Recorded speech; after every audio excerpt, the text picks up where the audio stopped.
Okay, and we're going to get started on this presentation called Imaginary Lockdown Masters.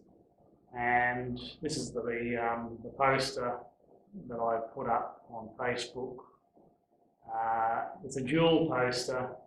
Tonight is the one on the left, and on the right is our cinema, which we've been running every week for the past 15 years, apart from school holidays in general. And the cinema last week,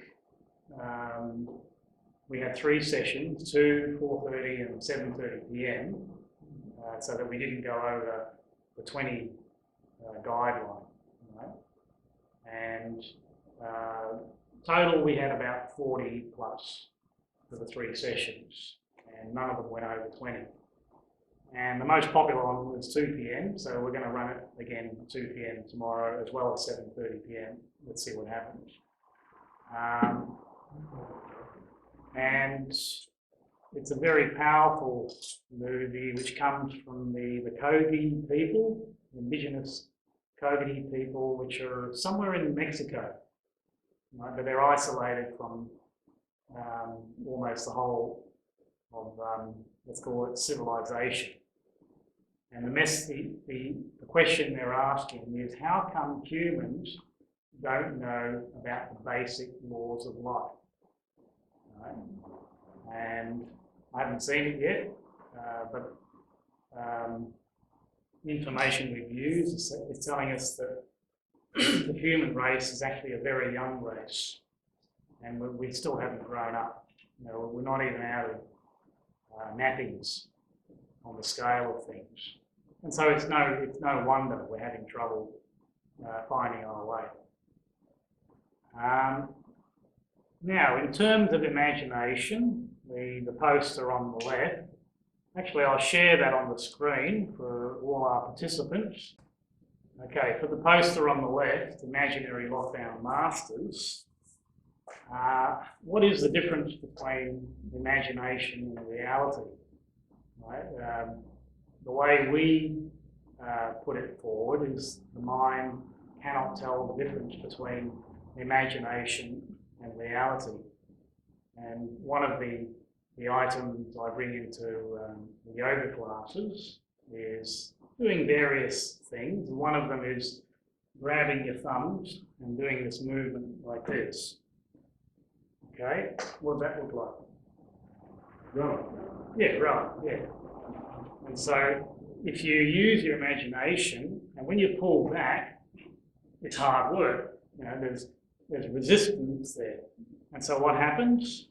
Your arms, your shoulders, and your spine activate. Right? So even though there's no oars, you're not sitting in a boat, and you're not going down your favourite waterway, you're strengthening up. Right? And there's other stories, there's heaps of them, they trained American basketballers without a basketball. And they got, the team got just as good as the team that had the basketball. They were just pretending. They were bouncing the ball and shooting, and it made a difference. You know, and one other example is the 4-minute mile. You know, before the 4-minute mile was broken, nobody was breaking it. And then one guy broke the 4-minute mile, and then everybody else followed. Right? It's belief. Right? It kicks in, and you find the resources to do what you want to do. And in this poster, which I've shown here, Imaginary Lockdown Masters, well, it's not quite real, but isn't it? Could you say it's surreal? Right? When you look at that, let's zoom in a little bit. You've got these syringes coming down instead of teeth. It looks pretty scary, doesn't it? So it might actually generate some anxiety in you. Right? So doesn't that make it real? Even though it's surreal? You know, there's much worse photos than that. But it tells you a message, doesn't it? Okay. And the same thing might apply with dreams. In general, when you're in a dream, you don't know it's not real, or what you would term not real anyway. But what I was saying about dreams, you don't know that you're in a dream, well, not always, unless you're lucid dreaming, unless you become aware that you are dreaming, and with some practice, you might be able to control the dream, and you can generate any reality you like, and you can travel anywhere according to the information. One of the most fascinating articles I read on lucid dreaming was actually in a what's the name of the magazine? Oh boy, where the ladies show their bodies. Playboy. Sorry? Playboy? It could have been Playboy, right? It's my input for the And the topic was using lucid dream for astral sex. Right? It went into huge amount of detail, and it was a brilliant article, right? And basically, you can use the lucid dreaming to have sex with any of your movie stars ad infinitum, right? If that's what you want to do, right? But it also, towards the end, it said, well, be careful, because if you practice this enough, you're going to have a transcendental experience, and you'll move beyond it, and you won't be able to do this stuff anymore, right? Because there's no need for it, right? And so you elevate yourself beyond the physical, right? Another aspect is psychedelics, right? When you take psychedelics, you see other realities. Now, who's got the authority to say that the realities that someone sees when they're on a magic mushroom is not reality? It's another reality, right? It's more than imagination. It's triggering elements in the brain which connect to other means of perception. That's all it is. It's a different method of perception. And, it's something exciting that some people like to explore. It's one of my favourite quotes, which comes from the shaman world, is power plants are an excellent way to shut down the internal dialogue, right? Because the internal dialogue which solidifies this reality. Once you shut down the internal dialogue, you can see through into other dimensions. And that's what those power plants can do. But they also qualify it by saying it does untold damage to the body, and probably the psyche as well. Right? So they don't practice, according to the material I've worked with, they are experts at using those power plants, but they don't use them. They've transcended them. And some of them do. Sorry? Some of them do, like the people who work for sure. Yeah. Shamans who work ayahuasca. Yeah, but if you're indulging in that sort of stuff, you can actually get lost in it, according to the information.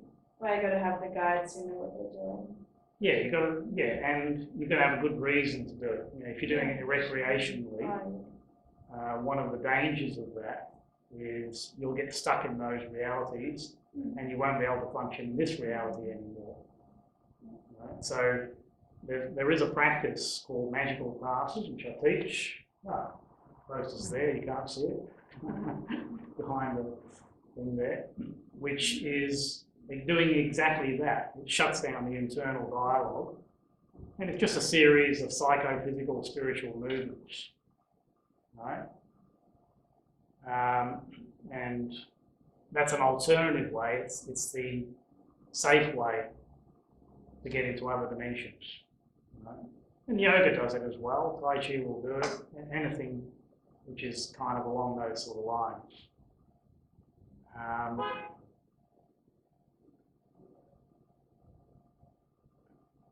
All right, well, let's go to the Facebook post.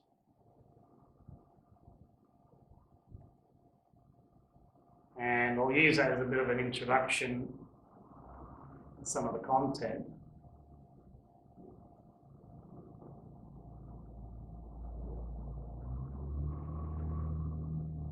All right, so I'm going into the details. And what I'm saying here is the imaginary lockdown masters, you know, there seems to be a lockdown happening, doesn't there? And the question posed is, who are they and how can they be imaginary? I don't know who they are. You know, we're kind of guided that information that we work with is telling us that there are controllers right at the very top, and they're giving the orders to all the countries, and that's why everything's happening all at once all around the world. And we don't really know who they are. They don't take on nationality, from what we can understand.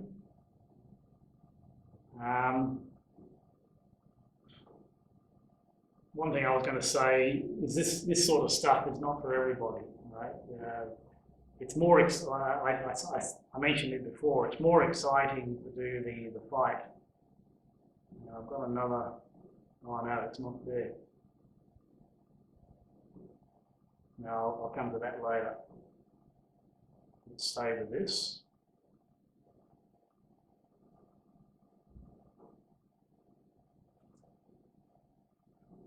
Okay, these are my questions here. Who are the lockdown masters and can they be identified and stopped? And why would you want to stop them anyway? Let's assume they are real, all right, but are they also a product of our imagination? I'll go into that deeper as we progress. And so I'm asking, how can they be both imaginary and real? So that's the big question for tonight. And I'll see if I can convince you of that. Right? And what I was saying before, this kind of stuff is not for everybody, and we're asking you to suspend judgment. Otherwise, you won't get the message. And what I've said here, answers to these dilemmas may be available from point 1, modern quantum physics, and point 2, both ancient and modern metaphysics. The clue is, even though they may be imagination, they are definitely real, right? But actually, they're a manifestation of collective belief as well at the same time. And I've also added indulgence as well, right? The reason they're there, the reason why humanity is getting attacked is because the vast majority of humanity is in an indulgent state. Right? So it's no coincidence, right? If we were elevated in our consciousness and our awareness, there would be no need for this sort of stuff happening. One of the quotes I've shared a number of times comes from the Telos material, which is the book over there, and it says that governments corrupt to the core are only corrupt because the people themselves are corrupt, and they attract that sort of government. Right? So we can't blame them, right? Because we're actually creating them. Right? And that might be a difficult thing. I've had discussions with various people. Some people get it, and other people say, "Oh no, that's them," you know. But when you look on the metaphysical side, there's a unity of energy. At some level, there's a collective mind. Right? In fact, there is only one mind, according to metaphysics. and we can all access that, right? And the mind is creating the reality. Right? So from the mind over matter material, it says that you are all mind stuff. Right? So anything physical is actually a product of mind. And that makes sense. You know, when we create something, it always starts with a thought, doesn't it? You don't construct a statue or something without some thought behind it, and the thought brings it into manifestation. Yeah, so they are real, but they're a manifestation of collective belief and indulgence. And they're actually the perfect circumstance for a very young species to awaken and change for the better. Right, so what the clue I'm providing there is everything that happens in our lives, whether we can call it good or bad, is actually the perfect circumstance for us to evolve. Now, that's one of the basic metaphysics concepts. Okay.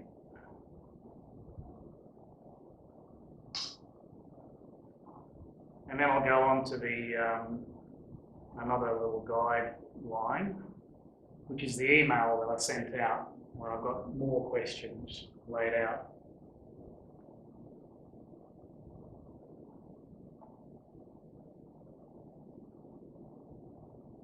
Okay, so this is the email broadcast I sent a few days ago. What have we got here? The movie, Luna, it's Conscience. It's an indigenous Kogi journey to save the world. And they're asking, why do we not understand the most basic principles of life? It's profoundly humbling, it's entertaining, illuminating, and intriguing.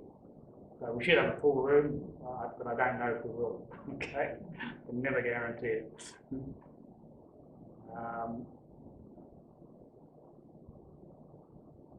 This little poster here, I should bring up. I'm going to bring it up.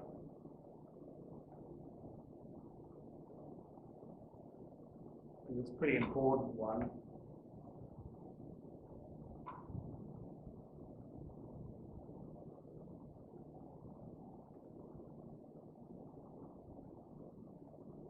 Oops. All right. Okay, so there's three elements here, and I'm suggesting there's three paths. The angry path is, despite my rage, I am still just a rat in the cage. So if you're going to be part of the deep state system and you're trying to beat the system, or you're trying to get things back to the way they used to be, well, what's the point? The normal state of affairs wasn't working anyway. There's not much point in trying to get back there. Right? And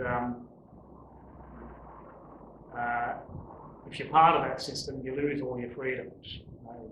You're just a rat in the cage. And what we've suggested is, we've had a lot of law groups here, and common law, constitutional law, and I try and bring in a bit of divine law as well.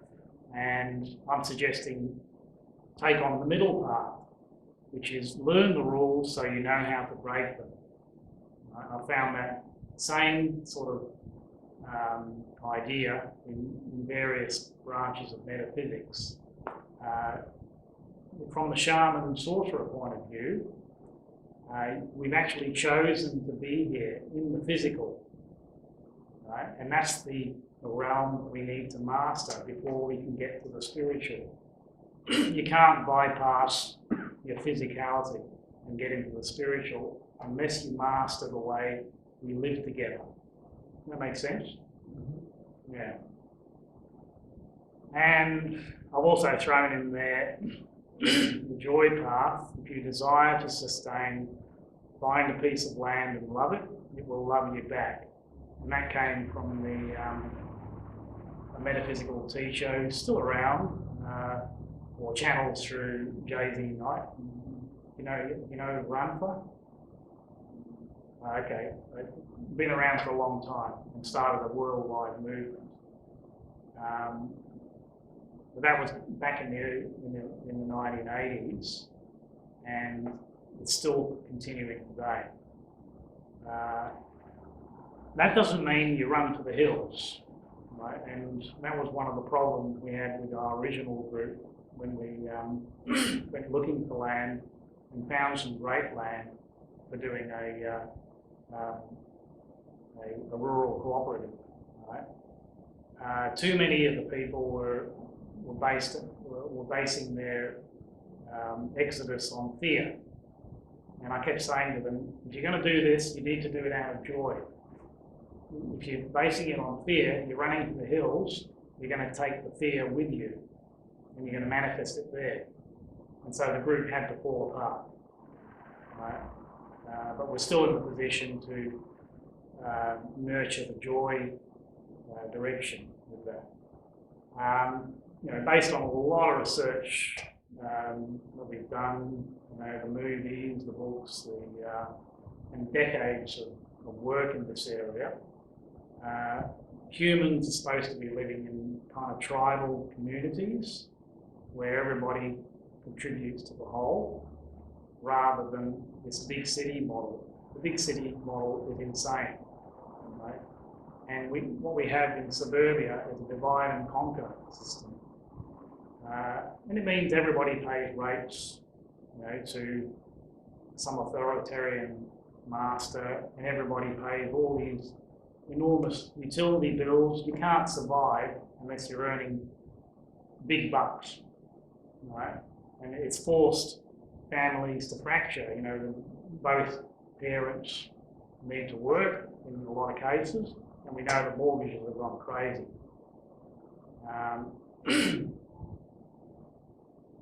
So a village atmosphere is a lot better for the children as well. It honours the elders, because the elders become the people that raise the children. And with respect to parents, the biological parents are actually not mature enough to raise children, right? And that's okay.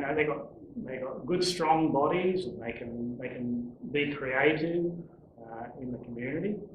But according to work that we've done, they're supposed to be the ones that create things, and the elders are honoured with the task of raising the children. It doesn't mean they don't see their children, right? But it's the village that raises the children, right? And that makes a lot of sense. If you've got parents that are working all the time, they don't have proper interaction with their children, or they might end up in a favouritism situation. One of the children might be favoured by the parents, and that sets up dilemmas for the ones that are not the chosen, right? And that's not the way to be. That's a recipe for antisocial behaviour later on in life. There's even one of the presentations that was done here was from a Russian lady, and she started the natural birth movement around the world, and I played her cinema here, and it's very explicit. It doesn't hold back in any way, but it demonstrates natural birth. And what she says is, peace on earth starts with birth. That to me makes perfect sense, right? Because if you're born violently in a hospital where they don't understand these concepts, then you kind of become antisocial the rest of your life, and you don't know why. You don't know why you've got this trauma within you, and it can be dealt with through, say, something like rebirthing, or hypnotism. All right, let's put that one aside. And where were we? Okay, so let's get past that little poster.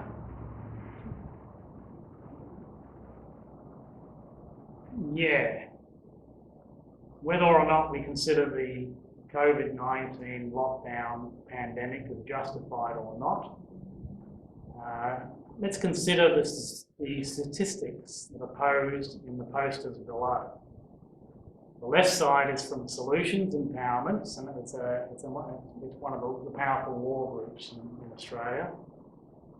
And the other one, because I've done research on the same topic, I produced my own, and that's the one on the right. And as an introduction to those, one of the statistics is that there are 10 million deaths from hunger alone per year around the world. That's a disgusting state of affairs, and it's totally unnecessary.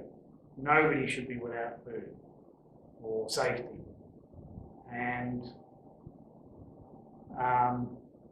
something that comes out of the metaphysics books, it says it's not a lack of food and it's not a lack of clean water, it's actually a lack of will to solve these problems. Right? So if we can get back to using our will in a positive way, we can tackle all those problems and they will be solved.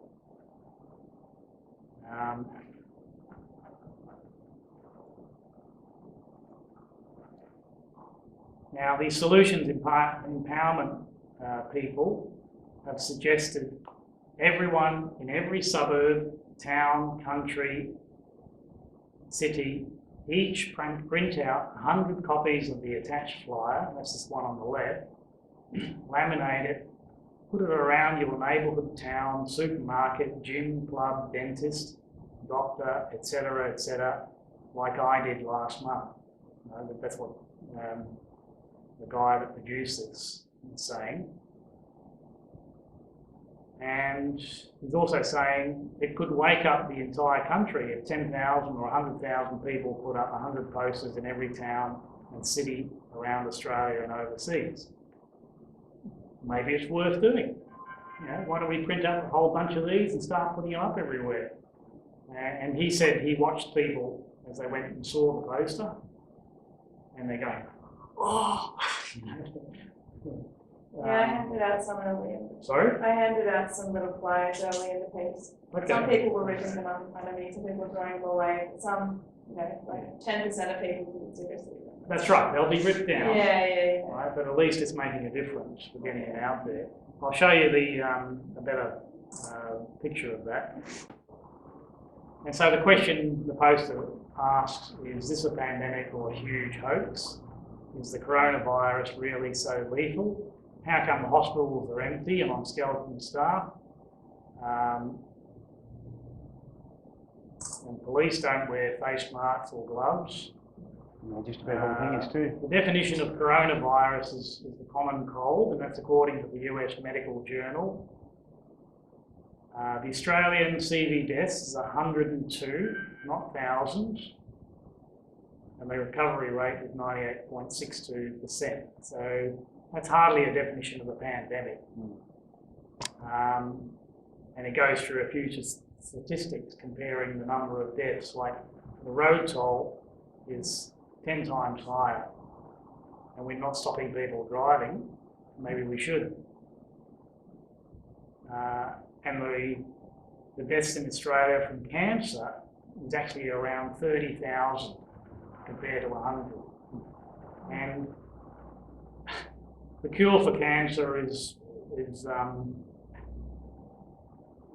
well, I'm not going to say it's a cure. I'm just going to say good diet, good exercise is going to give you a healthy future, right? Because the natural condition of humans is perfect health.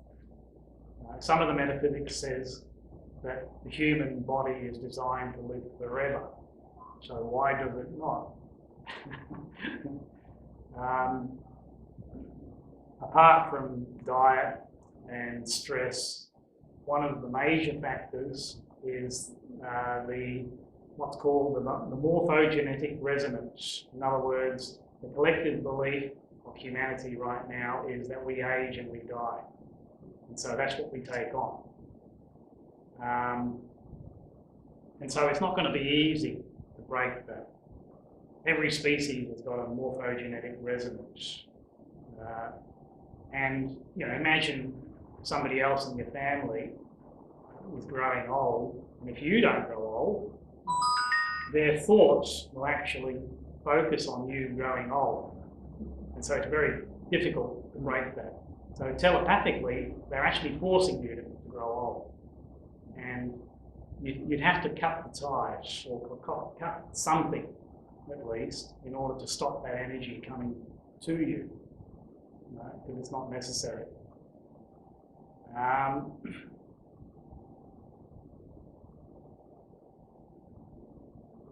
At the bottom of the left-hand poster, it's what's the real motive? All right, so the poster is on the left. I designed my own, and it projects into the world, right? It's worldwide. And you can get this information, or you can collate the information from a website called worldometers.info. And what I've displayed here are the figures from January to June. Right? So 6 months worth, or you can double that if you want the full year. And it does say 468,000 deaths rounded off by coronavirus, compared to more than 500,000 by suicide, even more for traffic, double that again for alcohol, double that again for smoking, and double again for hunger. There's that pretty disgusting statistic again. And the biggest one I found on there was abortion. So my statement below that is perhaps the human race needs to stop effing around. Right? I think you get the idea. Okay. What's it mean? Sorry? Oh, I wouldn't have a clue. And it's consistent.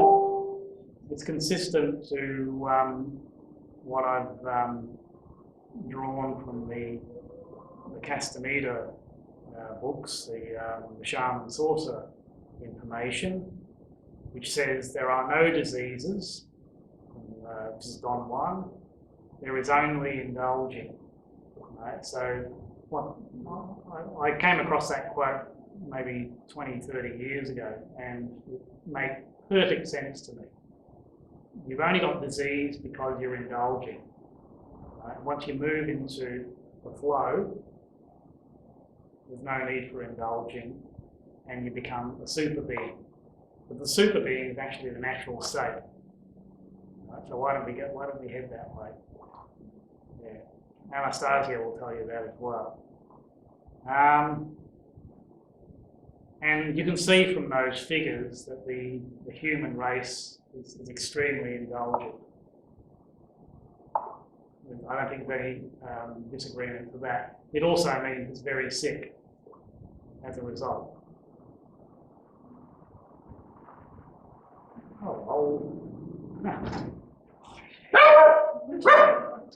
Yeah, you got your greeting. Doesn't like my energy. What a Virgo, that's why. At least we've got a guy, a bouncer at the door. Okay. Yeah, so those figures alone tell us that we are quite an indulgent race, and according to the metaphysics that we've studied, we're actually a very young race, right? And we're still trying to find our way. And it's a tricky time for us, because if we don't awaken to who we are, then we will go down a more violent path where we're controlled by machines. The artificial intelligence will get so powerful that it will control everything in our lives. And I described some of that from the Ringing Cedars. Also talks about the same thing.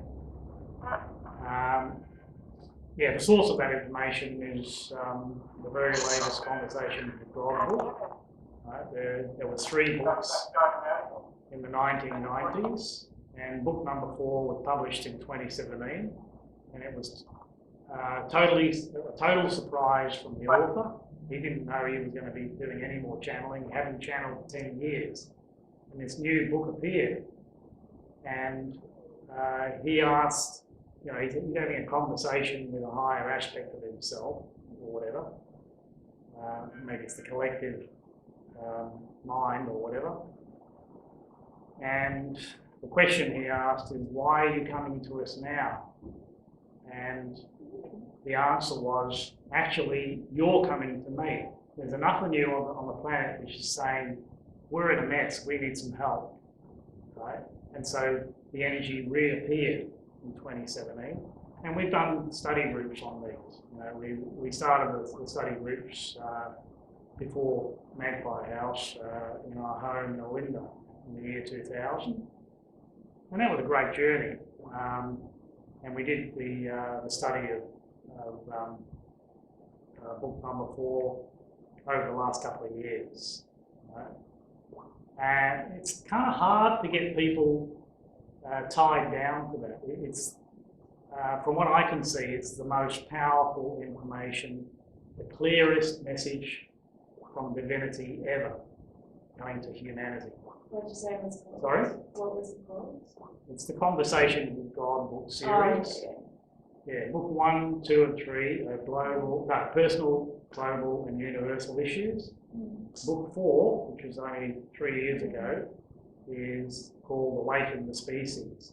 It's actually the perfect time for us to awaken. And if we don't awaken, we're going to go into a technocratic society, and it'll be a not so pleasant future, right? And it's a fascinating presentation, because what it's saying is there's nothing unusual about that for there's many human races, you know, there's tens of thousands in this galaxy alone. There's nothing unusual for a race to make those decisions and evolve technically instead of spiritually. And when they do that, they get so powerful with their technological progress that they can skip across time and space, and they can actually come down to Earth and invade us. Right? And so why doesn't that happen? And the reason is because there are beings which have transcended the physical. You know, we were talking about higher dimensional beings. They've had enough of this physicality, and they managed to ascend to a higher level. And they're kind of the guardians of the galaxy, the universe, or whatever. And they will prevent a malevolent species from interfering with our free will. Right? So we're actually safe from the malevolent alien races. Don't get sucked into the idea that we're going to be invaded by aliens, because it's not true. Right? There may be a perception of an alien invasion, but it won't happen because it will be prevented. The perception comes from indulgence again. If we're thoroughly indulgent, then they may allow those races to come in and do some nasty things to us because we're actually asking for it. Does that make sense? Yeah, it's kind of a cause and effect situation, right? So we're actually safe from alien invasion, but there is one race we're not safe from. Ourselves. Yeah. Government race. Yeah. The answer is ourselves. We're not safe from ourselves because we've got free will. That's the whole idea of the human experiment, is to have free will to see whether we can evolve to the next level. And we may not, okay? However, I've put this out before in the various emails. What I'm asking people to do is watch this video all the way through. It's a 45-minute video. It's called Real World Order. and it's talking about two streams of humanity which is coming out of this mess. Right? One is going to be staying with the technocratic society, and you will be looked after, right? But you'll lose all your freedoms as well. And if you can't handle that, there is another stream which is available, and that is to start up rural communities, cooperatives. But you won't get any help from the government. You really want it? There's the question. And on that path of setting up rural cooperatives, you manifest the highest vision, right, according to the blueprints of humanity. We're not supposed to be living in massive big cities, like I was saying before. We're supposed to be in small collectives, and it gives us the opportunity to nurture the earth. I'll try and share this again. If you're in a big city,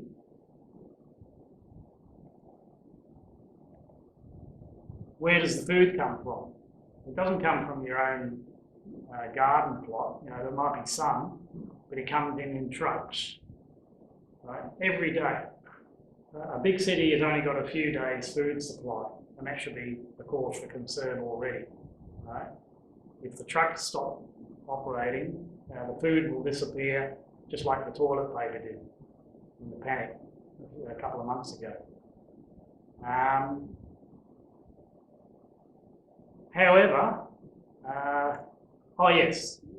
one other factor there is that food in the technocratic society is also technocratic. And imagine what that is. It's genetically modified. It's produced by corporate farmers. And corporate farmers, they don't have a friendly farming technique. It actually destroys the soil. Corporate farmers destroy the topsoil. I've played videos on this over the years, and I've also got quite a bit of information which backs that up. Right? It's a very serious, unreported problem. You hear about carbon being a pollutant, but nobody tells us that we're running out of topsoil the way we're farming. And so it's a good idea to look at the idea of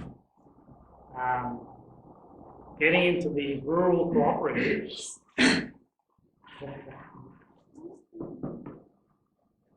Because in a rural cooperative, you're not separated from the good earth. Right? You're actually nurturing the earth, and it does the soil a lot of good. You know, you're using permaculture type techniques where you're not exposing the soil to the elements. You know, when a plough comes along, a massive corporate plough, and digs up the soil, it exposes it to the elements. And that's like you or I spending the night out in the paddock with no clothes on. It kills you, right? And that's what we're doing to the soil. You know, that's just one element. And the other element is that in order to make the soil produce, they put chemicals on it as well. So it's an insane system. Now, in a way, the way I've analysed that is that the overlords or the masters of the planet know this, right? And they know that this is a problem. Hey, Chris, come and join us. And so they know that they can't feed the population. And it's a bit multifaceted, but one of the solutions to that is do away with most of the population. In other words, genocide. Right? What kind of solution is that? Right? So that's why we're seeing vaccines, which are not good for us. We're not saying vaccines are universally bad, but they're being used in a way which is damaging. In fact, I haven't played the Vax movie yet, not the second one. I played the first one. I've got the DVD over there.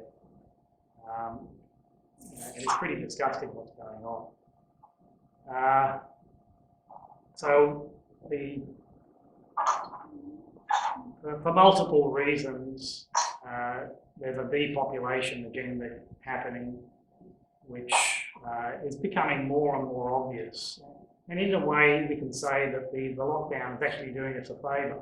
A lot of people are starting to wake up to this, right? And you know, maybe these overlords, these masters, are actually saying to us, you either change and get friendly with the planet, or we're going to take you through this lockdown situation and absolutely control you, right? And we're also going to do away with most of you because we can't feed you anyway, right? So those are the two streams, and we may be in a position to nurture the second one if people are interested, right? If you go to our YouTube channel, there's about half a dozen recent webinars. The last one was 29th of May, and they go back several months on this very topic, right? And then one of the ladies showed us the Real World Order video, and it's saying the same thing, right? It's kind of a verification. What was that? Okay. Am I going over time, or shall I keep going?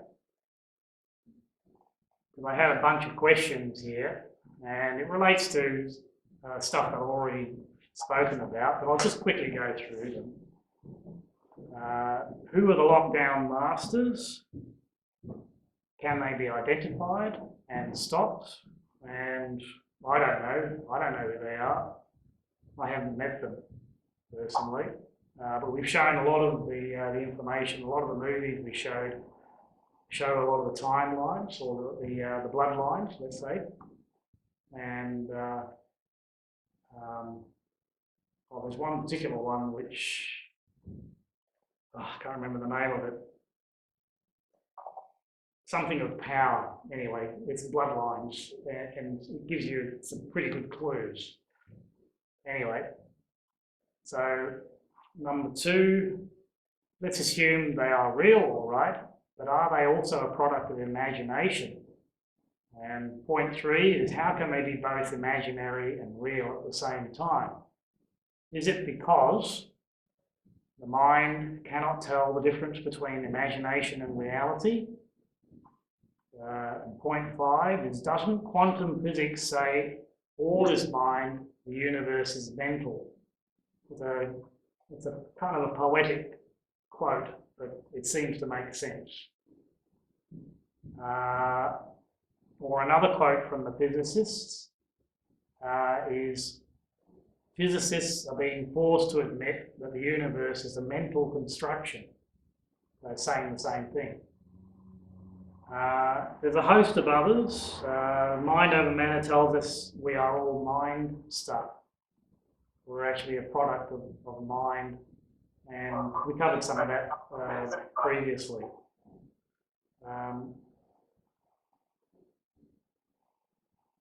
Point seven, do we agree that thoughts create reality?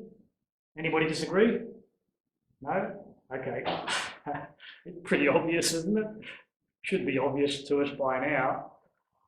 And point eight, would not collective thoughts be that much more powerful? Right, so the power of one has got a one relationship. The power of two, I've seen various different formulas, but it's a little bit like water. You know, when you've got water, a pipe, which is half an inch, and you want to increase the flow rate, if you increase that, the diameter of the pipe to 3/4 of an inch, not very much extra, it's about 8 times the flow rate. So it's a fourth power relationship, I think. Either fourth or fifth, I can't remember. And what it tells us, if you've got two people with a common belief, it's much more powerful than just one. You know, it's actually multiplies if it's 2 to the power 4, then it's 16 times greater. If you've got 3 people with a common belief, 2 to the, hang on, 2 to the power 3, if I get this right. No, if it's a 4th power relationship, it's 2 to the, I'm mucking this up, 3 to the power 4, sorry. Yeah, so 3 to the power 4 is 3 3s are 9, and then 9 9 to 81. It's 81 times more powerful than 1. So 3 is 81 times more powerful than 1. If it's 4 people, it's about 256, I believe. I haven't done the math anyway. So it increases at an exponential rate, right? And it's kind of biblical as well. I mean, Jesus was saying, when more than one of you speak in my name, and I'm not a great Bible student, somebody else might know that better than I do. It's the power of the collective choice, right?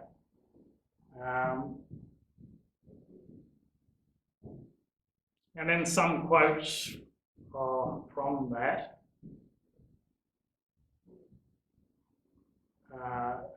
Where am I?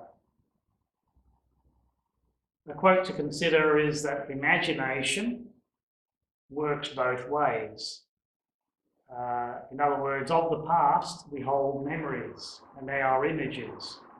But if you want to create the future, use imagination, right? So what you imagine, you can manifest, right? And it starts here, frontal lobe stuff.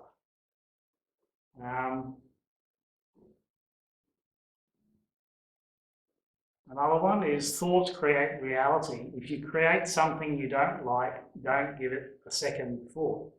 I love that one. That doesn't mean you just ignore it, right? It also means you don't dwell on it, right? You don't get into the suggestion is don't get into the pure activist mode where you're fighting it, because when you fight it, you just feed it more energy.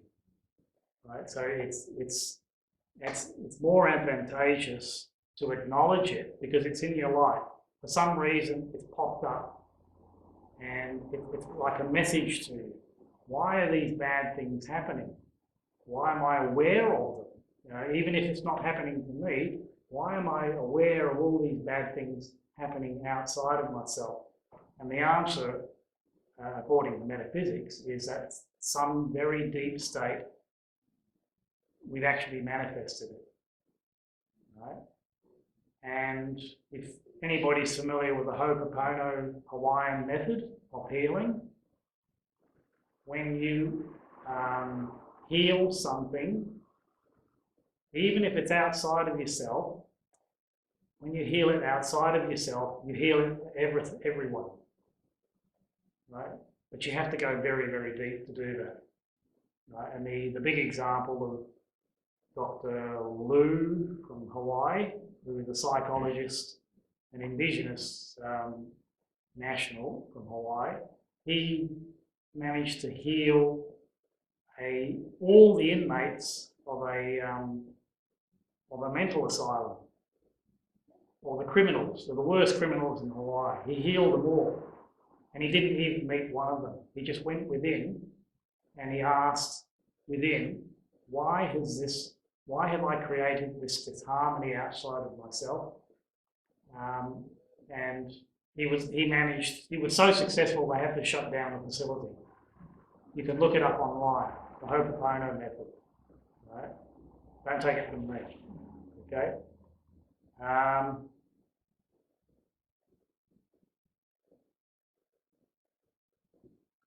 The metaphysics tells us, don't fight the old, create the new. Because when you fight something, you're actually giving it more power, right? So when you fight the legal system, the corrupt legal system, they learn new ways to defeat you, right? So it's don't fight the old, create the new. And there's a quote that comes from Buckminster Fuller. Anybody know Buckminster Fuller from 100 years ago? And he was a a very advanced thinker.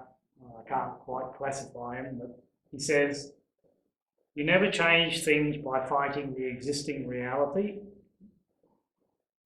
To change things, build a new model that makes the existing model obsolete. That makes perfect sense to me. You know, why waste your energy on a broken system? You need to put the energy into something new, right? And the two streams of humanity I was talking about, right?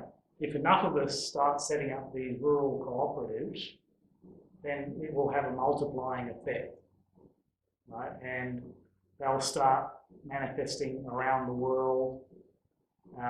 Well, they're already happening in some countries of the world, and in particular Russia, right? From what we know, there's hundreds of these ringing cedars communities in Russia, and well, we tried to work on that 10 years ago, and we found it very difficult.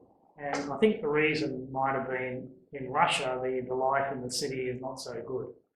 In Australia, the life in the city is a breeze compared to Russia. Perhaps that's the reason, right? Especially if you're on welfare. You know, you can live like a king, and you don't have to lift a finger. And a lot of people do that, from what I can understand.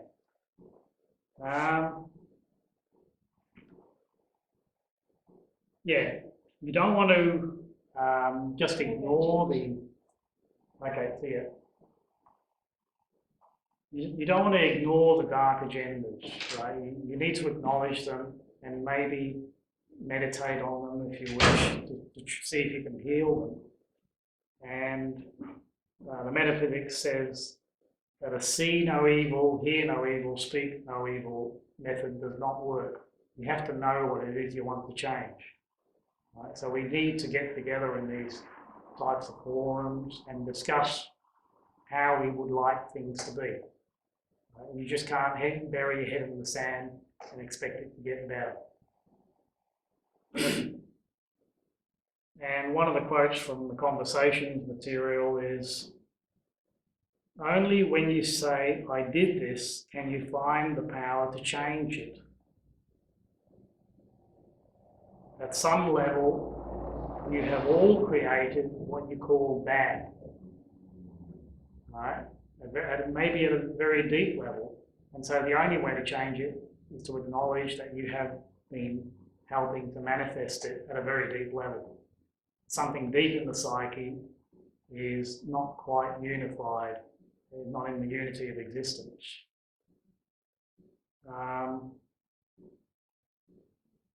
Let's see if I can finish this off now.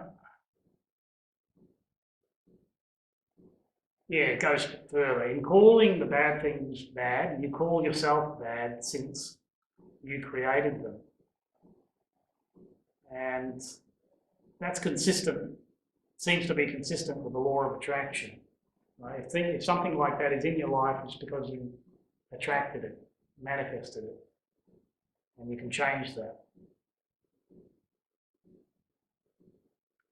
Point 12, nearly there. With tens of millions dying from man-made causes per year, e.g. smoking, alcohol, traffic accidents, and the two big ones, hunger and abortion, would we not label the human race as indulgent? I think that's where we started with this presentation. And the COVID-19 deaths are only a tiny fraction. What I didn't talk about in those posters before is that the COVID figures, according to lots of information we've seen, are actually being inflated. Right? There's a Facebook site which has recorded thousands of cases where people who have died have been reported as COVID-19 deaths, and it's not a COVID-19 death at all. Right? It's been deliberately pumped up in order to create this illusion, the maya of, oh, we need to be locked down. That's my conclusion from there. So is it therefore no surprise that humanity is under attack? No, it doesn't surprise me at all. And the final point is, rather than changing the real or imaginary masters, is it therefore not we as a collective that needs to change? And that makes the masters impotent and irrelevant. And my point of view is, it goes possibly a step further.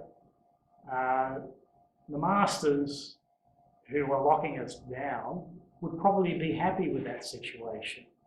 Let's stop all this ecological damage, crazy way of living,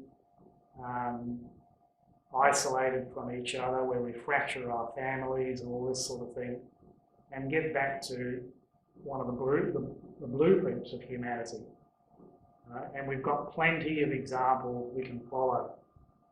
That's been part of our study material that we've done over the years, and I can point you to lots of different examples of that, both here on Earth and elsewhere.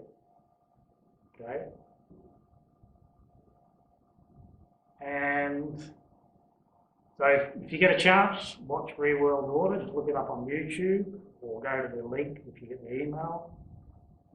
And that's the movie for next week.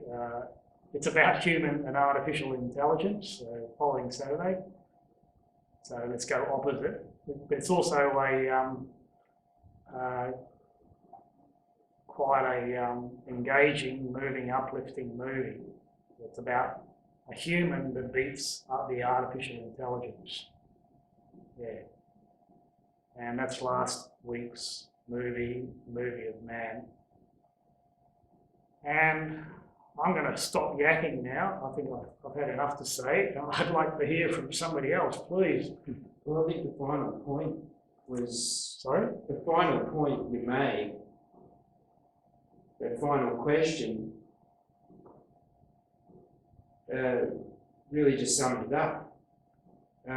Because when you see that what we are labelling as bad is not necessarily bad, we're so divided in the idea of left and right, and who's on what side of it, politics, or what politic is being,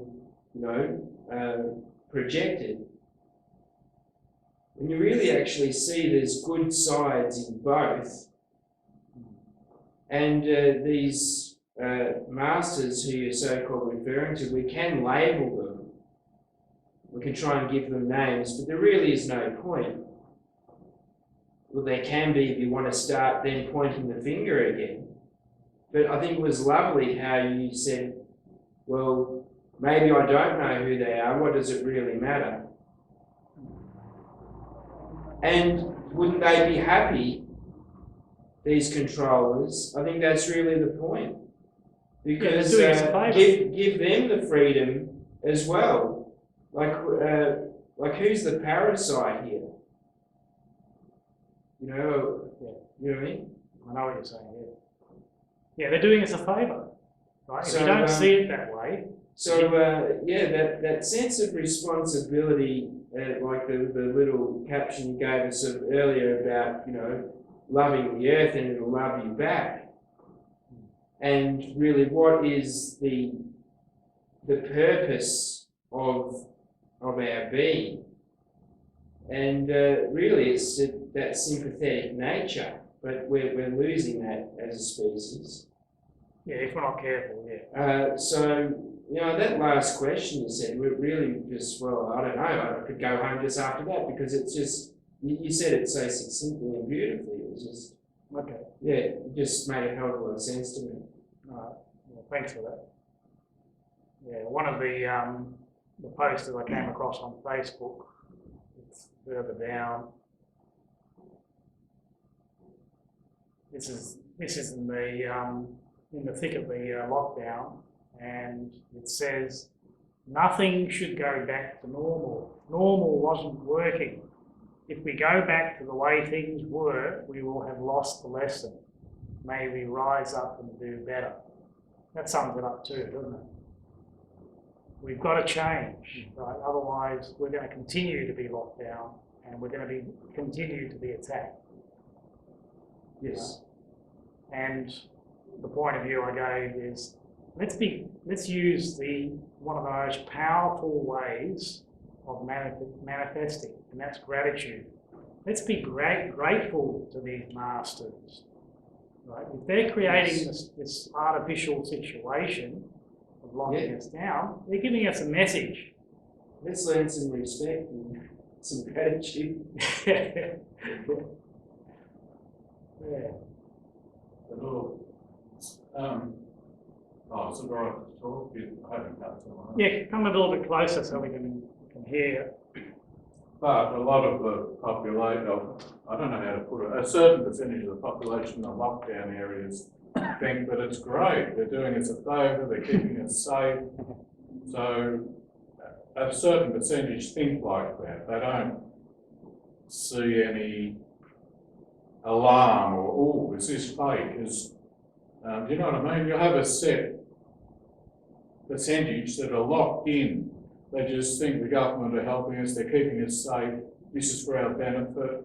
And they think it's, I shouldn't say they think it's great, but they think it's the right thing. And how many change over time, but I think this episode in the northwestern suburbs for a month is going to test people.